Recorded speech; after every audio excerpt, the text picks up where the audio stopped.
Hola, ya estamos en vivo. Buenas noches a todos. Vamos a dar un momentito en lo que se conecta la gente. Hoy les sacará de onda porque estamos aquí. Pues es una situación muy especial con motivo al Día Mundial de la Mujer, Día Internacional de la Mujer, perdón. Una de las cosas que queremos hacer como Psicomnia, el equipo de Psicomnia, pues es conmemorar al movimiento feminista y qué mejor que con una presentación de una de las que considero yo en lo particular las mujeres más chingonas que conozco. Penélope Gracias. es una psicóloga, psicoanalista, eh, madre, amiga y de todo un poco. Y junto con mi esposa, mi mamá, es una de las personas más chingonas que he podido conocer y que he tenido la fortuna de que sea mi amiga y que nunca se ha rendido, que sigue en pie de lucha, seguirá en pie de lucha a pesar de todas las adversidades y por la cual este proyecto de Psicomnia tiene pies, cabeza y sigue al día de hoy. Penélope tiene un proyecto, bueno, no es un proyecto, un escrito de la utopía, de su visión desde esta parte de la feminidad, de cómo sería la vida de Freud si él hubiera llegado a México y hoy conmemorando el Día Internacional de la Mujer, pues nos va a deleitar con un poco de este escrito que ya esperamos muy pronto ver publicado en algún lado porque se lo merece. Entonces, en homenaje, conmemorando y gracias a ti, Penélope, pues vamos a presentar este escrito. Todo Muchas palabra, gracias. Penélope. Primero, pues sí, decirles que esto ha sido como un proceso muy personal que he tenido justamente como creo que muchas mujeres hemos tenido en México de esta duda en algún momento y de este reclamo también de ser mujer. Y entonces esto surge a partir de mi propio análisis y puedo decirlo aquí abiertamente, nosotros también llevamos un análisis personal y este ha sido resultado de mucho de lo que he pensado a partir de ahí. No es un trabajo que quiera compartir mucho, de hecho este video no lo estamos compartiendo en los grupos, se está quedando exclusivo a los que están aquí en Psicomnia.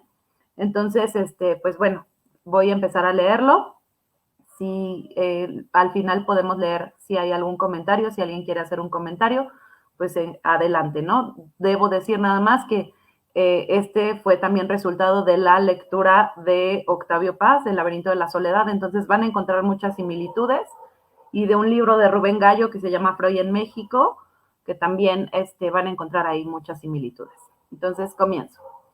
Utopía la mexicana. México se ha caracterizado a lo largo del tiempo por ser un país altamente religioso y con valores morales extremadamente altos, resultado de su propia historia y organización social. El proceso de la cultura en nuestro país es el resultado de la cosmovisión que se ha regido por 500 años desde la conquista española. El episodio de la conquista ha sido de gran importancia para la formación de todas las prácticas y roles en la sociedad. El transcurso de la historia que nos ha llevado a adquirir y poseer el nombre de mexicanos comienza en esta etapa. En un principio, como todo territorio conquistado, estábamos obligados a llevar el nombre de los conquistadores, el Virreinato de Nueva España. Posteriormente migrado en Sentimientos de la Nación, 1813, a América Mexicana. Imperio Mexicano durante el periodo de Agustín I, para la Constitución de 1824, Nación Mexicana. Durante la presidencia de Ignacio Comonfort, en la Constitución de 1857 se hace llamar República Mexicana, pero posteriormente toma nombre de Segundo Imperio Mexicano tras la segunda intervención francesa con el emperador Maximiliano I, y es hasta 1917 que se da el nombre oficial de Estados Unidos Mexicanos. La importancia del nombre de nuestro país es tan importante como el nombre propio. En la búsqueda de la construcción de la identidad, esto permite dar certeza de lo que es y no es de México, de lo que pertenece y no a nosotros como país, de lo que se puede hacer y no. La conformación de la identidad, no solo como país, sino como sujeto, corresponde a su vez a una serie de preguntas que surgen para reafirmar ciertas condiciones preestablecidas en el imaginario social. ¿Quién soy? ¿De dónde provengo? ¿Qué hubiera pasado si? Y con esta última interrogante me quedo para abrir la siguiente narrativa, que pretende proponer una utopía psicoanalítica situada en los años 30. Corría el año de 1933, Alemania se encontraba en una crisis económica fuerte que había dejado a muchas personas sin empleo, con una deuda extenuante a causa de la Primera Guerra Mundial, una crisis política de registros partidarios múltiples se vivieron a partir de 1930. Sin embargo, un partido político, que comenzó con pocos seguidores, empezó a crecer, el Partido Nacional Socialista de los Trabajadores, que con su propuesta de reedificación de Alemania, así como la fuerza, dinamismo y entereza de uno de sus líderes, Adolf Hitler, se ganó la estima y admiración de los votantes. Tras una gran pérdida de votantes de los opositores, el 30 de enero de 1933 von Hindenburg nombró presidente a Adolf Hitler, quien posteriormente formaría una dictadura en la búsqueda de la sociedad ideal nazi, eliminando todo lo que no era alemán. A causa de estos ideales hubo una fuerte persecución hacia los judíos, ya que consideraba que eran un peligro para la nación, y el 10 de mayo de 1933 se llevó a cabo una incineración en Berlín de obras literarias de diversos judíos como acción contra el espíritu antialemán. Dentro de estas obras se encontraban las de Sigmund Freud. Cito: contra la sobrevaloración de la vida sexual, destructora del alma y en nombre de la nobleza del espíritu humano, ofrezco a las llamas los escritos de un tal Sigmund Freud. Sigmund Freud, como sabemos, era un médico vienés de ascendencia judía, quien estaba proponiendo una nueva perspectiva psicológica llamada psicoanálisis. Freud, quien vivía en Austria, se mantenía confiado de la tranquilidad que le ofrecía su hogar. Sin embargo, unos años más tarde, el 11 de marzo de 1937, los alemanes entraron a Viena dificultando el proceso de migración de los judíos, por lo que Freud y toda su familia habían quedado atrapados en Viena. El mundo tenía sus ojos puestos en la Alemania nazi, que había extendido sus ideales en muchos otros países como Italia, Japón y España. Este último no anexado a lo que se conocería como el Eje, debido a que sufrían estragos de su propia guerra civil. En un mundo conflictivo, Freud esperaba la posibilidad de salir de su país. Marie Bonaparte, quien fue su paciente por muchos años y psicoanalista, que además era princesa de Grecia y Dinamarca, intentó llevarlo a Francia. Sin embargo, la invasión de los nacionalistas había acaparado una gran parte de este país. En 1938, muchos países promovieron el refugio de la población perseguida tanto en España como en Alemania, en Austria y en Francia. Durante los primeros meses de 1938, tomó el cargo de cónsul mexicano en Francia, Gilberto Bosque Saldívar, puesto en el cargo por el presidente de los Estados Unidos mexicano, Lázaro Cárdenas del Río. Otra vez quiero recordar nada más que esto ya es parte de la utopía. Bosque Saldívar realizó muchos movimientos administrativos para refugiar una gran parte de las poblaciones perseguidas, consiguiendo visas de tránsito y pasajes de barco. Marie Bonaparte, al enterarse de su trabajo, se acercó a él para tramitar la salida de la familia Freud de Viena. En México, muchas de las sociedades y asociaciones que integraban lo que llamaban el Socorro Rojo Internacional habían solicitado al presidente Lázaro Cárdenas le diera asilo al reconocido Dr. Sigmund Freud. En ocasiones anteriores ya se había logrado refugiar a algunos de los personajes perseguidos. Unos años antes, el famoso político y militar de la Unión Soviética, León Trotsky, había sido recibido en la nación. Quien gestionó su traslado fue el famoso pintor Diego Rivera. En esta ocasión, la gestión principal en México estuvo a cargo del ya famoso y renombrado poeta, ensayista, dramaturgo e historiador Salvador Novo, quien era un ferviente admirador del Dr. Freud, apoyado por el grupo al que pertenecía, Los Contemporáneos. Para la salida de Austria, Freud tenía que pagar una multa de 35,000 chelines que fueron pagados por Marie Bonaparte para llevarlo a Francia. Y ahí, el 25 de mayo de 1938, zarparía el buque Sinaya hacia el puerto de Veracruz. Después de 19 días de navegación, finalmente el 13 de junio de 1938 llega el buque a los Estados Unidos mexicanos. El Dr. Freud y su familia, incluyendo a su perrita Chau Chau Lun II y su médico particular, es recibido por Salvador Novo y el representante mexicano de la Sociedad de Naciones, Isidro Fabela, quien en marzo del mismo año fue el único de los representantes de los países que formaban la sociedad que había protestado por escrito la anexión de Austria a Alemania. Pasaron un día en el puerto de Veracruz y a las 10 de la mañana del 14 de junio abordaron el tren mexicano con destino al Distrito Federal.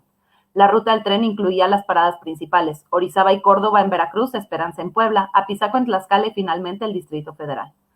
Al arribar al Distrito Federal, el Dr. Freud y su familia, acompañados de Salvador Novo, fueron recibidos por el jefe del Departamento Central, Cosme Hinojosa, quien puso a su disposición una residencia ubicada en la delegación foránea Coyoacán, donde residían los intelectuales de la época, que contaba con varias habitaciones y un amplio jardín lleno de flores.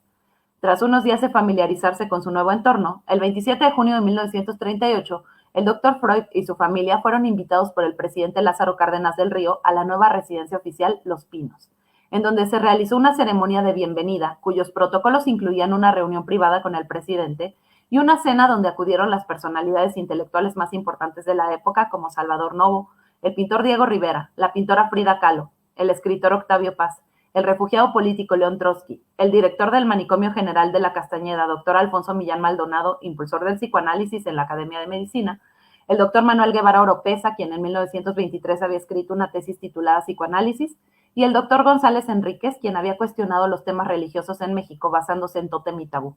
Y por supuesto, la gran amiga de Freud y princesa de Grecia y Dinamarca, Mary Bonaparte. El menú incluía una amplia gama de exquisiteces internacionales, tomando en cuenta la afición de Freud por la gastronomía. Las pláticas rondaban entre reconocimientos y agradecimientos a su trabajo, así como 2 invitaciones formales, al Manicomio de la Castañeda y a una exposición privada de arte en su honor dirigida por Diego Rivera en el Palacio de Bellas Artes.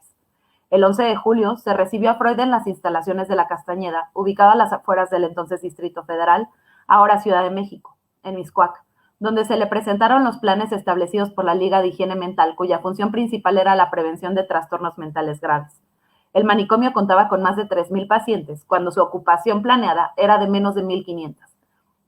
Una de las observaciones realizadas por el Dr. Freud fue la falta de filtros en la recepción de los pacientes, argumentando y exponiendo la conveniencia que encontraba en el sector acaudalado de la población para deslindarse de sus familiares con poca adhesión a las normas morales que regían en las familias mexicanas, así como incompetencias en el área clínica, tanto en la precaria profesionalización de los médicos a cargo como en el desacertado método que se utilizaba hasta el momento.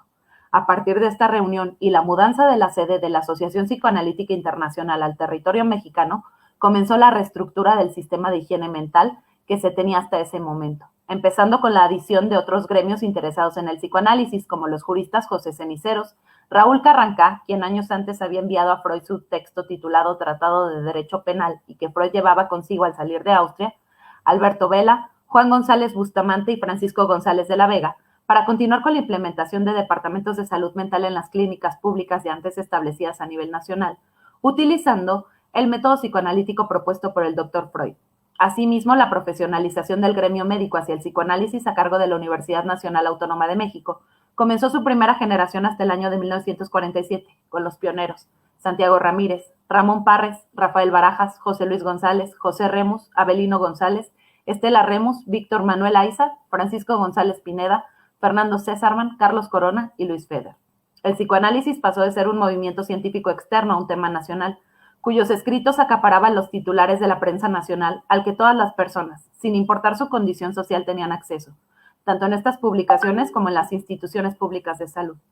Para el día 13 de julio, la agenda de actividades programadas llevó al Dr. Freud a asistir a una gala artística privada en el recién inaugurado Palacio de Bellas Artes, 1934, donde se presentaron murales de artistas de renombre, Diego Rivera, David Alfaro Siqueiros y José Clemente Orozco.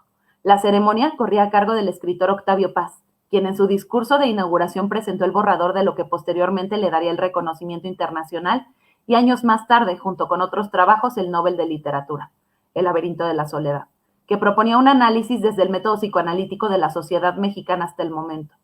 Dentro de los invitados se encontraba la pintora Frida Kahlo, cuyas raíces alemanas y el conflicto europeo la motivaban e identificaban con Freud al punto de tener una influencia radical en su obra, conduciéndola a presentarle el boceto de lo que posteriormente sería Moisés o Núcleo Solar, inspirado principalmente en Moisés y la religión monoteísta, escrito de Freud, cuya publicación oficial ocurrió en 1939, pero que fue tema central en la Cena Oficial de Los Pinos. El psicoanálisis había revolucionado todo, era el tema del que todos hablaban, la XCB constantemente tenía invitados y para finales de 1938, la Asociación Psicoanalítica Internacional contaba con su propio espacio en esta emisora. El periódico El Nacional había designado una sección titulada Psicoanalistas en México, que a diario tenía columnas sobre el trabajo del Dr. Freud y lo que se estaba llevando a cabo en este país. Asimismo, Salvador Novo, junto con los contemporáneos y el escritor Octavio Paz, revivieron la Revista Mexicana de Cultura, que ahora pretendía anexar el psicoanálisis con interpretaciones artísticas de diferentes y nuevos autores, promovían la interpretación a la mexicana. Había movimientos feministas encabezados por Esther Chapa, Matilde Rodríguez y María Lavalle, que constantemente apoyaban el pensamiento psicoanalítico, procurando en sus congresos y luchas la ideología propuesta por Sigmund Freud, enfocándolos en el terreno de lo femenino y utilizándolos como medio para lograr su participación activa en las siguientes votaciones electorales. Sin embargo, como es de imaginar en un país como el nuestro, existía el grupo de ultraderecha, apoyado por la Iglesia, en el que destacaba Salvador Borrego, con la inconformidad de mantener a los judíos en los Estados Unidos mexicanos, y apoyando el nacionalismo alemán. El periódico Excelsior destacaba por encabezados que calificaban de pervertidos e hipersexualizados los estudios psicoanalíticos, formando grupos pro familia que pretendían a nivel político enfrentar las decisiones del presidente Cárdenas y a nivel social cuidar la salud mental de los niños, evitando a toda costa pensarlos como seres sexuales. El grupo de ultraderecha fue perdiendo credibilidad conforme avanzaba la guerra. Sin embargo, muchas de sus ideas conservadoras y tradicionalistas hacían eco en la población mexicana y no daban cabida a la propuesta del psicoanálisis. Con múltiples altibajos, los trabajos psicoanalíticos fueron reconocidos poco a poco, convirtiendo a México en la cuna de psicoanalistas de toda América Latina. Económicamente, el país se restableció. Había mucha investigación en México y el impacto a nivel social invitaba a la población al saber, al conocerse y analizarse. La cultura precolombina cobró gran interés. Se fortalecieron los ámbitos educativos y se integró a la mujer a la educación obligatoria. Debido al tema de salud del doctor Sigmund Freud, sus apariciones públicas disminuyeron. El psicoanálisis seguía sostenido por la API y por los intelectuales mexicanos. Para el 23 de septiembre de 1939, los dolores causados por su cáncer y sus múltiples operaciones del maxilar inferior habían llegado a su clímax, por lo que Freud solicitó a su médico particular, Max Schur, que le implementara una sobredosis de morfina para terminar con su agonía. Aquí no terminó el psicoanálisis, apenas comenzaba. Con esto concluyo la narrativa utópica propuesta para dar paso a la indagación de lo que la interrogante de apertura promueve. Los resultados de esta utopía psicoanalítica, sin duda, nos llevarían a efectos completamente distintos de la sociedad que hoy conocemos, poniendo en duda los temas religiosos, sexuales, políticos, económicos y de organización social en nuestro país. Pero bienvenidos a la realidad. Ser mexicano quizás es una de las primeras identidades que debemos asimilar. Desde que nacemos llegamos a este país ya armado, con normas preestablecidas, con una historia que se hace presente todo el tiempo. Negar esta primera afiliación es negarnos no solo como parte del país, sino como resultado del mestizaje, del entramado social, de nuestra familia, de nuestro mundo. Conocer nuestras raíces es conocernos a nosotros mismos, es entender nuestra historia, aceptarla y enfrentarla. ¿Hasta qué punto necesitaríamos un psicoanálisis social? ¿Hasta qué punto necesitamos afrontar la realidad de nuestro país? Pensaba en un principio en toda la historia respecto del nombre, en todo el conflicto de asimilarse como lo que somos, porque hemos sido todo, pero en realidad es porque no somos nada. Estamos en esta búsqueda constante de aceptación, de llenar el vacío resultante de una historia violenta, de ser ultrajados, sobajados, discriminados. Pero no pasa nada, nunca ha pasado nada.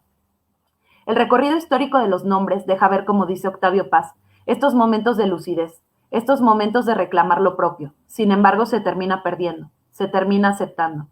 ¿Qué es ser mexicano? En el laberinto de la soledad se retratan dos tipos de mexicanos, el activo y el pasivo, el chingón y el chingado, el que en palabras hegelianas se debate entre la verdad y la certeza, pero nunca culmina en el espíritu, la dialéctica del amo y el esclavo que se repite una y otra vez sin llegar a una autoconciencia.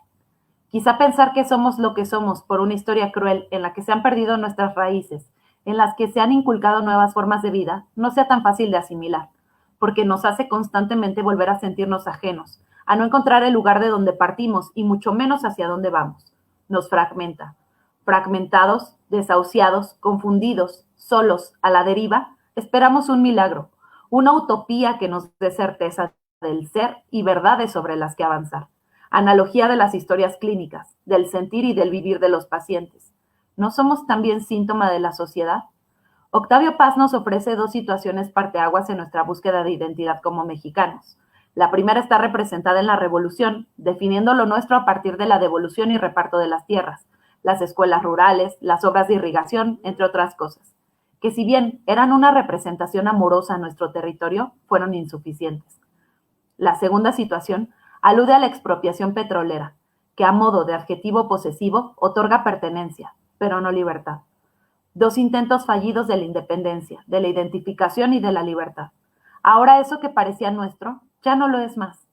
Si en un primer momento, en los primeros años de desarrollo de México, encontrar nuestro lugar era una tarea desgastante y agotadora, el fenómeno capitalista de globalización Nos aleja mucho más de nuestras raíces y de entendernos como sociedad constituida a partir de su historia. Ahora la historia es de todos. La historia la hacemos entre todos, pero si pertenece a todos, ¿no será que en realidad no le pertenece a nadie? Considero que el ideal de la formación de identidad del mexicano debería partir por la aceptación de su propia historia, por asumirse como producto de un padre derrocado y una madre injuriada, madre que voltea su rostro hacia el otro, madre que abandona, padre debilitado, frágil. El mexicano es criado en una familia reconstruida, en el que se juntan los opuestos, en el que se confunden las prácticas.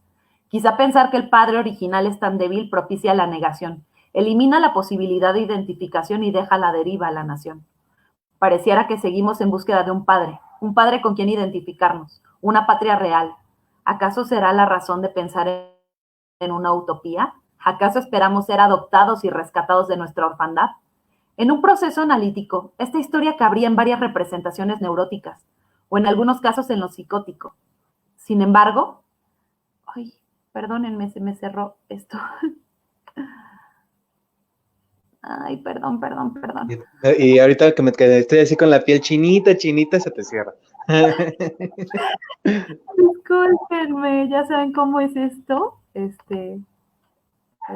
No podía ser Psicomnia si no hay fallas técnicas. Evidentemente, perdónenme chicos, y lo peor es que ahora no lo encuentro. Está por Bueno, aquí. lo que lo encuentra, repito, es un trabajo 100% de la psicóloga Penélope Vázquez, amiga, colega y familia, conmemorando el 8M, Día Internacional de la Mujer, y pues queremos hacer este detalle por parte de Psicomnia, por parte de Penélope, que esperemos que les esté gustando. No lo compartimos en muchos lados, queremos que este mensaje llegue a muchos lados, pero empezamos con las personas que quieren estar y para quienes tenga que llegarles. Si tienen algún comentario, alguna pregunta, pueden dejarla aquí en los mensajes y de igual forma les vamos recordando seguirnos en nuestras redes sociales, Facebook, Instagram, Spotify y también nos encuentran en YouTube. Recuerden, en todos nos buscan como Psicomnia y por favor suscríbanse si les está gustando el contenido, apóyennos mucho con su like, compartiendo los videos y comentándolos. No, esa es la forma en la cual nos motivan para seguir haciendo este tipo de contenidos que a ustedes tanto les gusta. Ya estás Penélope, porque se me acabó el material. Así. No sé qué más decir. Bueno, voy leyendo. Yo Merengues, ya vine, perdón. Sí, Hola, sí, Yo Merengues. Yo Merengues, compartido, muchas gracias. Ros Bodegona, hola. Osvaldo, qué gran trabajo, que siga la lectura. Y Ros Bodegona, compartido. Pues muchas gracias a todos. Ya casi estamos por finalizar. Nada más estamos por la parte final del trabajo. Les recordamos, es Utopía la Mexicana, un trabajo 100% de la psicóloga Penélope Vázquez, que pronto nos deleitará con un librito, ¿no? Me gustaría. El final, o sea, es que los quise dejar con el final guardado. Ahora sí. Continuamos. Continuamos. Ok. Voy a retomar un poquito antes. Ok. Considero que el ideal de la formación de identidad del mexicano debería partir por la aceptación de su propia historia, por asumirse como producto de un padre derrocado y una madre injuriada, madre que voltea su rostro hacia el otro, madre que abandona, padre debilitado, frágil. El mexicano es criado en una familia reconstruida, en el que se juntan los opuestos, en el que se confunden las prácticas. Quizá pensar que el padre original es tan débil propicia la negación, elimina la posibilidad de identificación y deja a la deriva a la nación. Pareciera que seguimos en búsqueda de un padre con quien identificarnos, una patria real. ¿Acaso será esta la razón de pensar en una utopía? ¿Acaso esperamos ser adoptados y rescatados de nuestra orfandad? En un proceso analítico esta historia cabría en varias representaciones neuróticas, o en algunos casos en lo psicótico.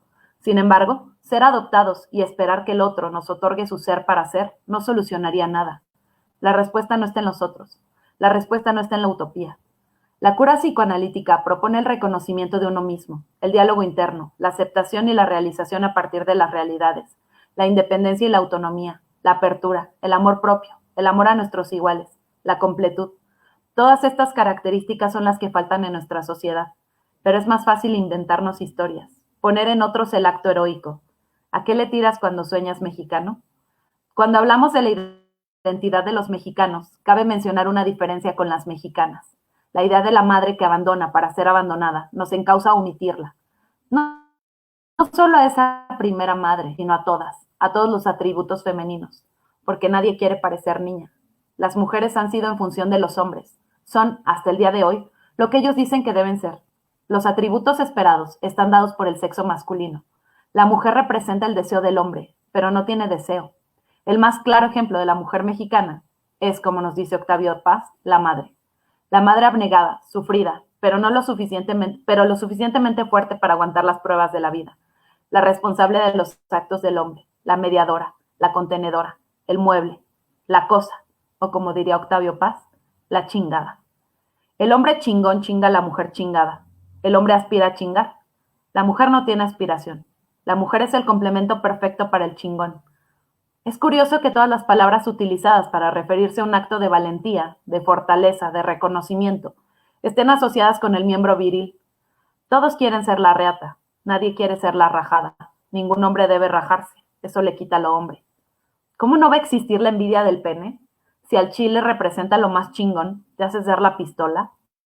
Ser mujer es estar rajada, poseer un tesorito que solo el que sepa acabar se llevará.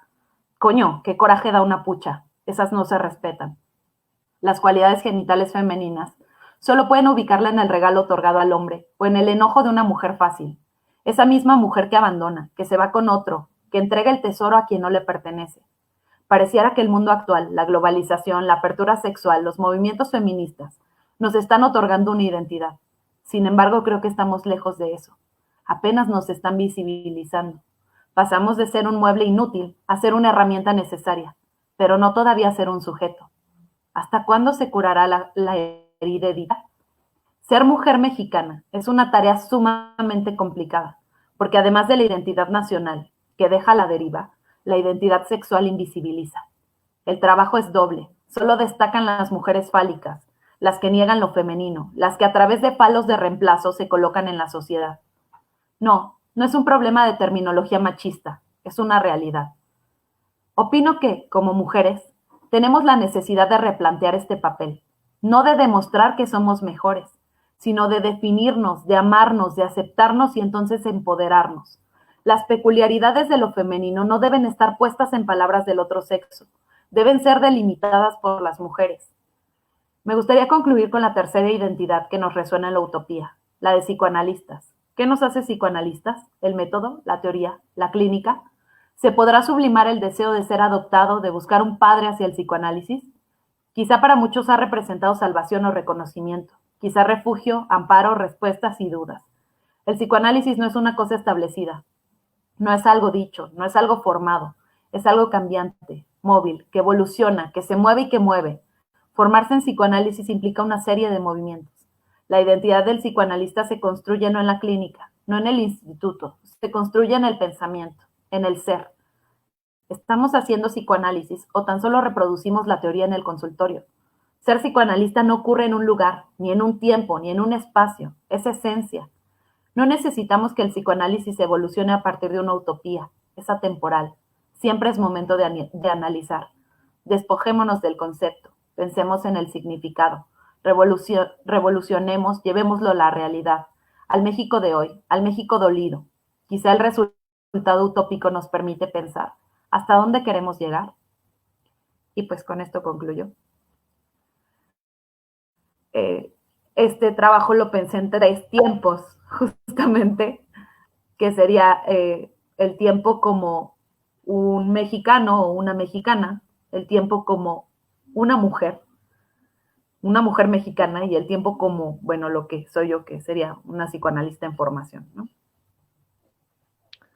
López, pues siempre que leo o que me lees tu trabajo, neta, que me sigue temblando la mano, me siguen erizando la piel. Y todos los trabajos que has escrito, lo repito, sé que igual está mal contextualizado, pero tengo que decir, eres una chingona. eres mi amiga, te amo y no tengo palabras para decir lo agradecido que estoy de que seas parte fundamental de mi vida. Y pues ya, no quiero seguir diciendo nada, si no la voy a regar. Y pues bueno, vamos a leer nada más los últimos comentarios. Ros Bodegona, compartido, llegué tarde, pero sí me gustaría preguntar algo. Haznos tu pregunta, Ros, y con gusto. Francisco, la semana perdón, la semántica de la discriminación y desprecio. En efecto, en efecto. Ros Bodegona, ya se me olvidó, estoy bien clavada en lo que dice Penélope. Así nos pasa a todos. Francisco, excelente. Les recordamos, Francisco, este es un trabajo particular de Penélope, ella es 100% de ella. Se llama La Utopía la Mexicana, que nos marca la historia de si Freud hubiera llegado aquí a México. Osvaldo, buenísimo. Francisco, definitivamente chingona. Excelente, Estelina. Osvaldo, psicóloga, Penélope, es usted muy buena escribiendo. Ros Bodegona, bravo, Penélope, excelente trabajo. Y pues sí, pues muchas gracias por acompañarnos, por estar con nosotros. Les invitamos el día miércoles con la película Precious, en el miércoles en pijamas, en Hablemos en Pijamas, y el sábado vamos a tener una super invitada, ay, se me olvidó ese apellido, Brenda. Brenda Durán. Brenda Durán. Brenda Durán. Dudan. Acompáñenos, por favor, en el conversatorio de Cuerpo Feliz. Va a estar también muy padre. No se lo olviden, en punto de las 6 de la tarde. Y por el momento nos vemos el miércoles a las 8:30 de la noche. Muchas gracias otra vez, Penélope. Y pues en pie de lucha. Seguimos.